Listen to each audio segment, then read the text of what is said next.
थोडा झेंडा हातात द्या. झेंडा हातात साहेबांच्या हातात द्या.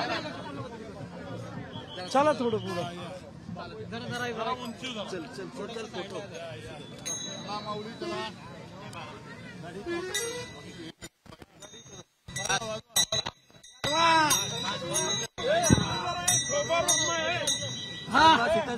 बस इथे थांब. इथं तिथे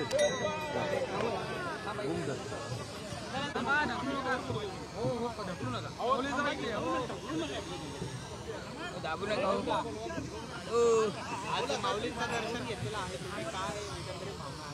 नाही, दरवर्षी आपल्या या आषाढी एकादशीच्या निमित्ताने आम्ही ज्ञानेश्वर माऊलीच्या या पादुकाचं दर्शन घेत असतो.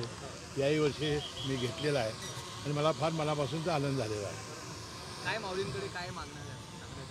आता मागणं एकच, आता येणाऱ्यासाठी आशीर्वाद द्यायचा. आज बारामतीमध्ये तुमचा मेळावा होतो. दुपारच्या वेळेला 3 वाजता तिकडे जाणार आहे. मी काय अपेक्षित आहे?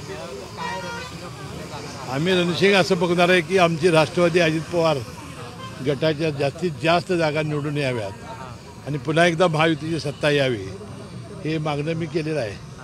महत्त्वाची काही घोषणा यामध्ये होऊ शकते? काही घोषणा अजितदादा करतील, पण त्यावेळेला पाऊसमान चांगला पडावा, सर्व शेतकरी सुखी यावेत अशी आम्ही प्रार्थना केलेली आहे. वारकरी महामंडळाला वारकरी साहित्य परिषदेचा फडकऱ्यांचा विरोध होतोय. आजही त्यांनी विरोध दर्शवलेला आहे.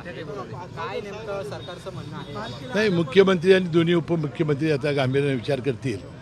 जरी या वारकरी संप्रदायाला हे मान्य नसेल तर ते करण्यापासून विचार करू असं त्यांनी सांगितलेलं आहे. पालखीसमोर आडवं पडू असा इशारा देखील त्यांनी दिलाय. जर सरकारने नाही, सरकार निश्चितपणानं वारकरी संप्रदायाचं ऐकेल.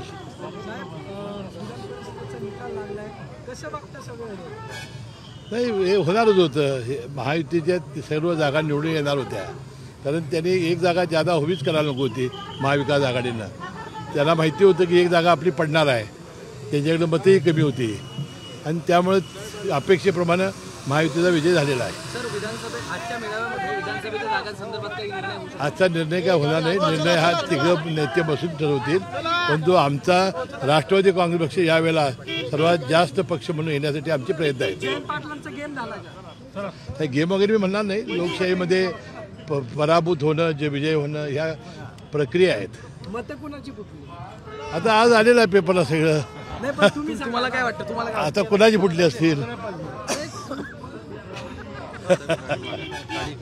थँक्यू. शॉर्ट्स थोडे घे.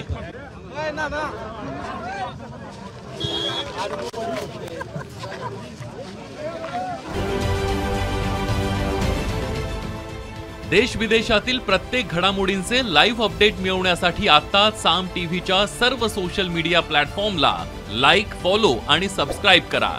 तसंच सर्व नोटिफिकेशनसाठी बेल आयकॉन प्रेस करायला विसरू नका.